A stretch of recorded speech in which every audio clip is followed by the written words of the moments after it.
대한민국 백화점. 도망가야 해. 이건 분명히 총소리야. 도망가지 않으면 분명히 이번에는 끝장나고 말 거야. 제발. 이곳에는 총소리로 추정되는 소리가 울려 퍼지며 일대가 혼란에 빠지기 시작합니다. 그 중에서도 특히 체코에서 한국으로 방문하게 된 젊은 여성이 총소리에 충격을 받게 되고 패닉에 빠진 듯 얼굴이 창백해지며 살기 위해 도망을 가기 시작하는데요. 하지만 얼마 후 이 체코 여성은 한국에서 놀랍고도 충격적인 경험을 하게 되고 경악을 금치 못했다고 합니다. 도대체 그녀는 대한민국에서 무슨 일들을 겪었던 것일까요? 안녕하세요. 저는 체코의 향수 제조업체에서 근무 중인 마르치나 제마노바라고 합니다.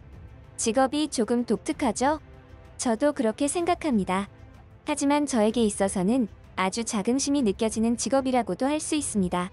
아시는 분들은 아시겠지만 우리 사람들에게는 채취라고 하는 사람 자체에서 나는 본연의 냄새라는 게 있는데요. 특히 유럽권의 사람들에게는 이 냄새들이 유독 강한 사람들이 많아서 향수는 거의 필수품으로 여겨지고 있죠. 사람마다 조금씩 다르긴 하지만 어떤 사람들에게는 근처에만 가더라도 악취 때문에 자연스럽게 눈살이 찌푸려지는 사람들이 많거든요. 다들 자기 자신은 아니라고 말하시겠지만 그건 모르는 법입니다. 원래 채취라는 것이 자기 스스로는 잘 느끼지 못하니까요. 이처럼 저는 아주 평범하게 체코에서 향수를 제조하며 살아가는 다소 평범한 여자였습니다. 그런 일들이 저에게 생기기 전까지는 말이죠. 저에게는 얼마 전까지 몸이 편찮으셔서 병원에서 신세를 지시던 아버지가 계셨습니다. 늘 저는 일을 마치고 아버지가 계신 병원으로 퇴근하다시피 했었죠. 그날도 여느 때와 마찬가지로 일을 마치고 아버지를 뵙기 위해서 병원으로 향했습니다. 그리고 그날 저는 더 이상 아버지를 볼 수 없게 되었어요. 아버지가 계시던 병원에 도착한 저는 병원의 입구에 들어가기도 전에 충격적인 장면을 목격했죠. 아마 그 장면을 평생 잊기는 힘들 것입니다. 아버지는 늘 제가 오는 시간에 병원의 대기실에 나와서 저를 마중해 주셨는데 그날도 마찬가지였습니다. 그런데 그날은 제가 체코에 살면서 단 한 번도 목격하지 못했던 비극이 일어나고 말았죠. 대기실에서 저를 기다리던 아버지는 총기를 소지한 의문의 남성에게 이유도 알지 못한 채 세상을 떠나고 말았습니다. 총기 소지가 불법이 아니었던 체코였고 범행 동기마저 밝혀지지 않았던 그 사건은 누군가에게는 과거에 있었던 비극으로 마무리되었지만 저에게는 여전히 현재 진행형입니다.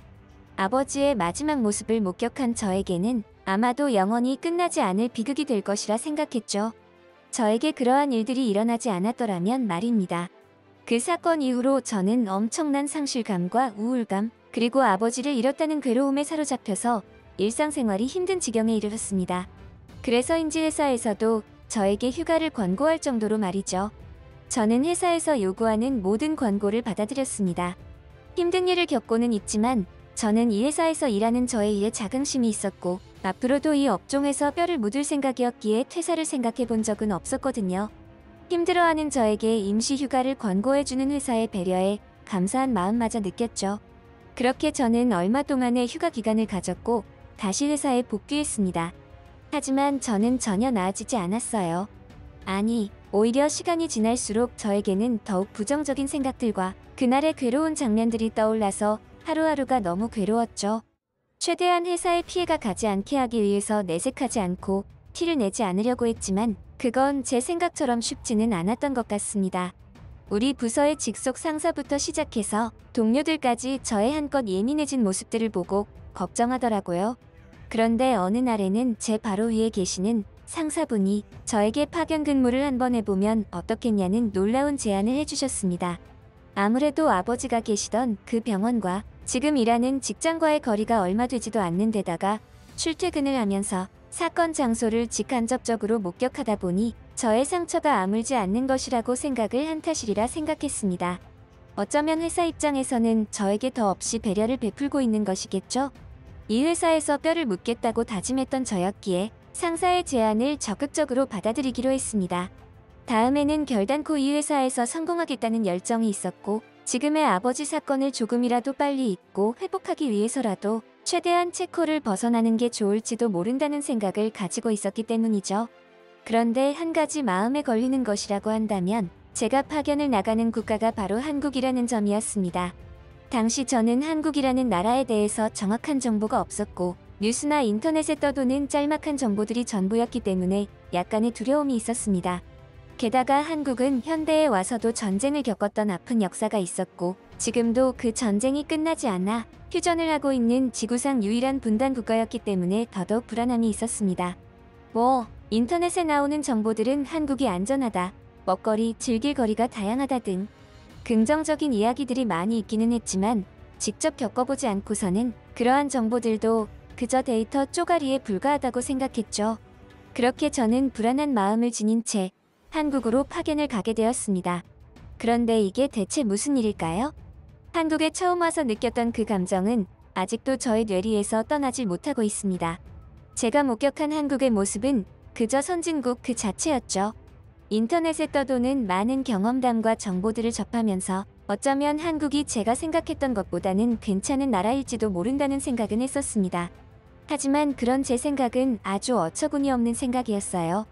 미국과도 견줄 만큼, 아니, 어쩌면 많은 부분에서 미국을 상회하는 선진 문화를 가지고 있는 나라가 한국이라는 생각을 지울 수 없었습니다. 특히 제가 한국 땅을 밟으며 놀랐던 부분은 공항에서부터 시작되었죠. 처음에는 뭐 이런 나라가 다 있지? 라는 의문까지 들게 했어요. 그도 그럴 것이 이건 미국에서도 도입된 지 얼마 되지 않은 것이어서 다른 그 어떤 나라도 없는 시스템이었는데 한국에는 존재했던 것입니다. 바로 얼굴을 인식해서 여권 없이 신원을 파악할 수 있는 스마트 패스 시스템이 그 주인공이었죠. 저는 불과 얼마 전 비즈니스차 미국에 갔을 때 이 시스템이 도입된 것을 보고 매우 놀랐던 경험이 있었습니다. 그리고 이 시스템이 다른 나라에는 아직 도입되지 않아서 조금은 실망도 했었죠. 한번 사용해보고 나니까 너무 편해서 오히려 이제는 여권으로 진행되는 수속 절차는 불편하게 느껴졌습니다. 그런데 그 시스템이 생각지도 못한 한국에 도입되었다는 사실에 저는 굉장히 놀랐습니다. 이건 뭐 미국이랑 엎치락 뒤치락하는 정도의 엄청난 최신식 시스템 도입이었죠. 더욱 놀라웠던 것은 이러한 최첨단 안면 인식 기술을 미국에서 가져와서 도입한 것이 아니라는 점이었습니다. 무려 자국인 한국 자체적으로 개발을 진행하여 만든 첨단 시스템이라는 것이 저에게는 더욱 큰 충격이었어요. 한국이 원래 이렇게 컴퓨터 과학이 발전된 나라였나? 그 선진국이라는 미국과도 견줄 만큼 처음에는 이러한 현실이 크게 와닿지 않았던 것이 사실이었습니다. 눈으로 직접 그러한 기술들을 목격했음에도 말이죠. 체코에서는 아직도 이런 첨단 시스템은 도입할 엄두도 못 내고 있는 실정이라는 것을 생각해 본다면 한국의 선진국 위상은 어느 정도인지 감이 잡히지 않았습니다. 그렇게 충격적인 한국으로의 첫 느낌을 마음속에 억누르며 한국 파견 생활을 시작했습니다. 제가 회사 생활을 시작하게 된 곳은 체코에 있는 본사와 협력 관계에 있는 한국의 지점이었죠. 그곳에는 그리 많은 직원이 상주하지는 않았고 외부에 돌아다니는 직원이 있었고 회사 사무실에서 근무하는 직원들이 각자의 위치에서 근무하고 있었습니다. 저는 처음에는 회사 분위기를 조금 익히느라 매근을 위주로 했었어요. 그렇게 한국에 있는 직원들과 친분을 다지고 회사의 워크플로우를 익히고 있었죠. 한국인 직원들은 대부분 친절했습니다. 아주 배려심도 깊었고요. 그런데 저는 한 가지 이상한 의문점이 생겼습니다.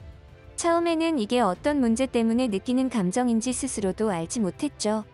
그런데 어느 순간 그게 무엇 때문에 느낀 감정인지 알아챘습니다. 한국인들에게는 그 뭐랄까 특유의 채취가 나지 않았어요. 유럽인들은 그 채취를 감추기 위해서 향수를 주로 사용했는데 한국인들은 그런 짙은 향이 나는 향수는 거의 사용하지 않았고 심지어 남자 직원분들은 향수를 쓰지 않는 사람들도 많았죠. 그런데도 불구하고 그 직원들의 몸에서는 어떠한 악취나 냄새가 나지 않았습니다. 저는 이 사실이 너무나 신기하고 궁금해서 한 번은 그들에게 직접적으로 물어본 적이 있었습니다. 혹시 향수를 쓰지 않는 이유가 있느냐고. 그리고 몸에서 채취가 느껴지지 않는데 혹시 내가 모르는 무슨 특이한 무색무취 향수 신제품이 있는 것이냐고 말이에요. 그랬더니 어느 한국인 남자 직원이 저에게 어안이 벙벙한 표정으로 잠깐 쳐다보더니 이내 허탈한 웃음을 지으며 저에게 말했죠.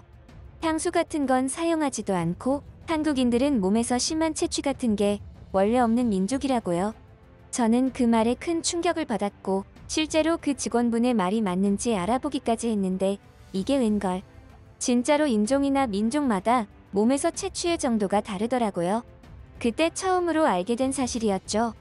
게다가 진짜로 한국인들의 체취가 가장 약하고 몸에서 악취가 거의 나지 않는 게 한국인이라는 사실도 그때 알았습니다.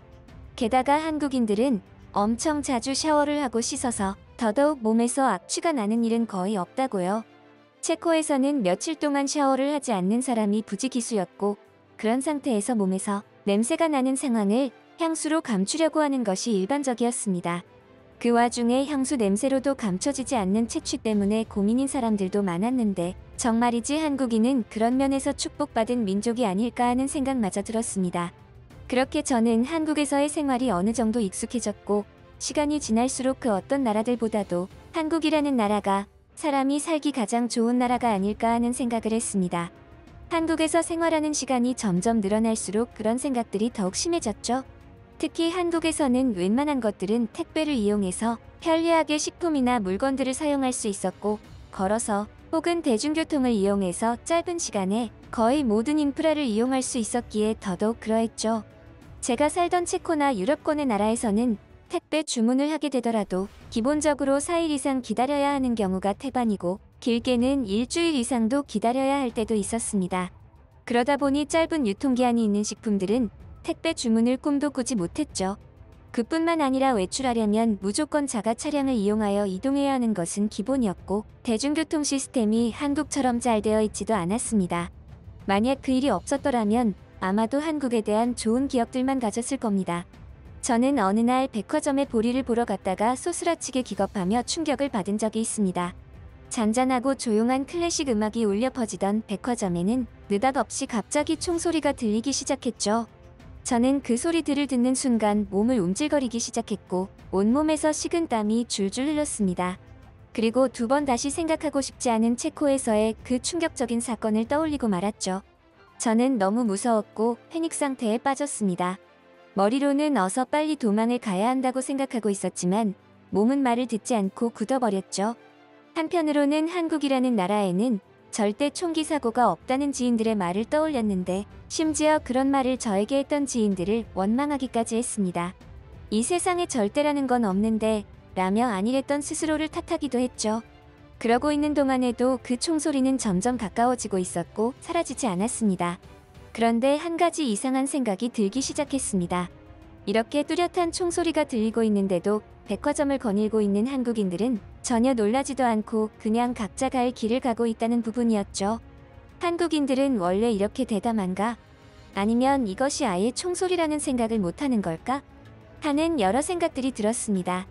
하지만 저는 잠시 후 그 총소리의 정체를 알게 되었고 정말이지 어이가 없어서 한동안 그 자리에 멍청하게 서 있었죠. 총소리가 들리던 곳에는 웬 어린 소년이 있었고 그 소년의 손에는 한국에서 아이들의 장난감으로 이용되던 콩알탄이라는 화약 장난감이 들려 있었습니다. 중국에서 부모님과 여행을 온 듯한 그 소년은 중국말을 큰 소리로 읊어대며 백화점 내부에서 그 시끄러운 콩알탄을 연신 터뜨리고 있었죠. 저는 어이없음을 넘어서서 순간적으로 화가 나서 저러한 행동을 하는 아이를 제지하지 않는 부모에게 한 소리 하려고 했어요. 저처럼 총소리에 트라우마가 있는 사람들이나 임산부가 있다면 피해를 볼 수도 있는 행동이라 생각했으니까요. 하지만 저는 기어이 그 중국인 관광객에게 말 한마디도 건네지 못했죠. 저기요. 학부모님. 백화점 같은 다른 사람들이 많은 공공장소에서 이러시면 민폐예요. 아이들이야 뭘 모르니까 그럴 수도 있다고 치지만 부모님이 이런 아이들의 행동을 제지하지 않으면 이런 행동들이 잘못된 행동이라는 걸 인지하지 못해요. 한국에서는 이런 공공장소 민폐 행위에 대해서 그냥 두고 보지 않습니다. 만약 지속해서 소란을 피우시면 누군가 백화점에 신고하게 될 것이고 그렇게 되면 당신들은 이곳에서 쫓겨나야 할지도 몰라요. 제가 나서기도 전에 점잖게 생긴 한국인 중년 남자분이 그 중국인 아이의 부모에게 주의를 주더군요. 만약 제가 먼저 나서게 되었다면 분명히 저 중국인 부모와 한바탕 크게 싸우거나 본의 아니게 제2차 소란을 피우게 되었을지도 몰랐는데 저 한국인 남자분은 할 이야기를 모두 제대로 하면서도 흥분하지 않고 조곤조곤 이야기를 잘하시더라고요. 결국 그 중국인 부모는 처음에는 조금 반박하는가 싶더니 이내 포기하고 아이에게 주의를 주며 소란은 일단락되었죠. 그 일이 있고 난 이후부터는 한국인에 대해서 더욱 관심이 생겼고 심지어 다수의 한국인이 이토록 교육 수준이 높고 인성이 좋은 이유에 대해서 연구를 하고 싶은 지경에 이르렀습니다. 그렇게 저는 점점 한국이라는 나라에 스며들고 있었고, 이제는 한국의 여러 가지 편리함이 당연하다고 느껴질 때쯤이었죠. 체코에 있는 본사에서 연락이 왔습니다. 저를 한국으로 보낸 상사였고, 저에게 본사 스케줄 변경으로 인해 예정보다 일찍 한국 파견을 마치고 복귀하라는 내용을 전달받았죠. 저는 그 연락을 받은 뒤로 심장이 쿵쾅거리고 마음이 뒤숭숭한 이상한 느낌을 받았습니다. 그때는 왜 그런 느낌을 받았는지 전혀 인지하지 못했죠. 솔직히 별로 체코로 복귀하고 싶다는 생각이 없었습니다. 아니, 오히려 가기 싫다는 느낌이 들더군요. 하지만 회사의 명령이었기에 저는 복귀를 준비해야 했습니다. 회사의 명령에 불복종하여 잘리기라도 한다면 제가 한국에 있어 봐야 무슨 의미가 있겠느냐는 생각도 있었던 탓이죠. 그럼에도 저는 마지막으로 회사의 결정에 대항해 보려고 최선을 다했습니다. 저에게 복귀 명령을 전달하신 상사에게 말했죠. 조금만 더 한국에서 지내면 안 되겠느냐고. 최대한 이유를 만들어 제가 한국에 조금 더 있어야 한다는 것을 피력했습니다.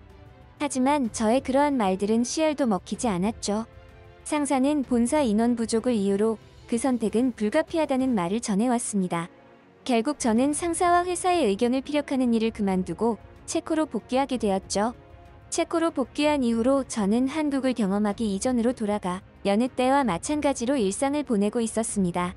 그런데 참 이상한 일이죠.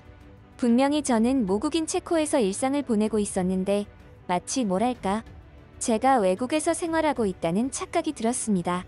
그리고 한국에서의 생활이 그리워지기 시작했죠.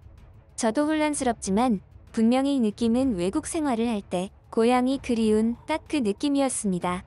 체코가 모국인 제가 한국을 그리워하는 향수병에라도 걸린 것 같은 느낌이었죠.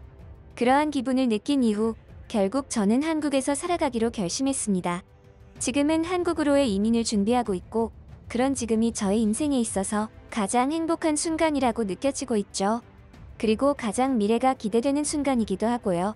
아버지의 사건으로 인해서 일상생활도 하기 힘들었던 저를 따뜻하게 안아주고 치유해준 한국, 그리고 나의 한국 친구들, 정말 고맙고 조만간 또 만나자.